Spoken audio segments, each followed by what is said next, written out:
Shalom everybody. I wanted to wish you Shabbat Shalom and also to inform you that this Shabbat is a very, very powerful and special Shabbat. This Shabbat is called Shabbat Hagadol, the Great Shabbat. The Shabbat that we celebrate a week before Pesach. Now why is it called Shabbat Hagadol? To remind us and to commemorate about the great miracle that they had in Egypt right before they left Mitzrayim. The nation of Israel left Mitzrayim on the 14th day of the month of Nissan, and the Shabbat that preceded that event was on the 10th day of Nissan. On that day, Moshe was commanded by God that all the nation of Israel should take for themselves a sheep, tie it to the bed, leave it there for 4 days, and on the 14th day of Nissan, slaughter it, burn it, and then get ready to go out of Egypt, out of Mitzrayim, out of their state of limitation. Now comes a big question: why to slaughter the sheep? Why the whole ritual? The answer is because the sheep was the idol, the god of the Egyptians. So why should the nation of Israel slaughter the sheep? Because also they were sunk into idolatry. And of course, they needed to, in order for them to go out of Mitzrayim, out of the state of limitation, out of their exile, and to receive the Torah ultimately, had to nullify the idolatry, to kill the idolatry.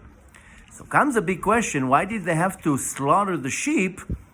Why did they have to do the whole ritual? I mean, they could have taken the sheep on the 14th day of Nissan and slaughter it that day. Why take it on the 10th day of Nissan, 4 days before that, tie the sheep to the bed? Why the whole ritual? So our sages explained that they had to go through some type of process of preparation and educating. Not only to show the Egyptians that they basically don't care about them, and to show that the Egyptians that they're taking their gods and they're about to slaughter them and burn them in front of them. But that was the process of the nullification of the idolatry. And to realize, for the nation of Israel, to realize that there is no idolatry. There's nothing else but God. They cannot believe in anything else that is idolatry. So Shabbat Hagadol that we celebrate every year is not only to commemorate the miracle, is rather to also understand that on this day, something changes in the spiritual world that affects the entire universe. And that is for us to understand that there's no anything else but the master of the universe. Unfortunately, in our days, most people worship something, and even if it's not noticeable as something that is so bad, but people are always, have the weakness to worship. Some people worship money. Other people worship honor and respect. Some people worship their car. Some people worship their phone. Now, it's not that you bow down to the phone or to your car or to money, but you run after it like as if that's the only thing in the universe. That is called pulchan, to worship. It's a cultish behavior. This has nothing to do with us. We need to worship only the master of the universe. Everything else is just to help us serve the master of the universe. And if you look inside your heart very deeply and do your soul searching, you'll see that you also have, in a very refined way, some type of idolatry, some type of worship to something that is not godly. And you have to find what is this for you. Now, what's the purpose of this Shabbat Hagadol? That is on this day that things change in the universe, that gives us the power and the ability to let go of anything that is causing us to be in a state of limitation. The state of limitation, by the way, can be drugs, can be alcohol, can be gambling, can be anything that in our generation is called an addiction. That's a type of idolatry. It's a type of exile, a state of limitation.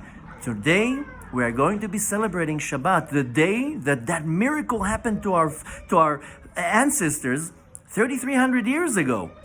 So today, this Shabbat, the great Shabbat, Shabbat Hagadol, has the power to take us out of our state of limitation, for us to have the power to fight any type of addiction or any type of behavior that signifies and looks like a sheep. A sheep just says yes and follows. So we have the ability to slaughter our own sheep. And it's not only this Shabbat, it carries all the days till next week to the 14th day of Nissan when they left Egypt. So what you need to do is to cherish this Shabbat, to go to the synagogue, to go to shul and pray 3 times, hear the reading of the Torah, learn Torah, spend time with your family, follow the Shabbat, reflect on yourself, do what you need to do to elevate yourself in this Shabbat and the next coming days, specifically with learning Torah, refining yourself, focusing on what you need to do, your goals, your desires, your purpose, and so forth. And that can only be done when you are worshiping the one God.